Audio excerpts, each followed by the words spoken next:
ఒక మహిళ జడలో నుంచి ఒక మల్లెపువ్వు బీడు నేలపై పడుతుంది.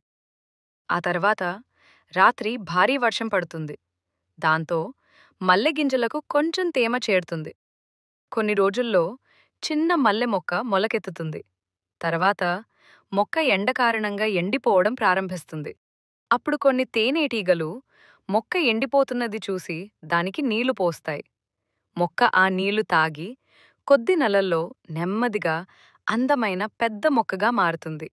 తర్వాత తేనెటీగలు దాని నీడలో కూర్చుని పూల రసం తాగుతాయి.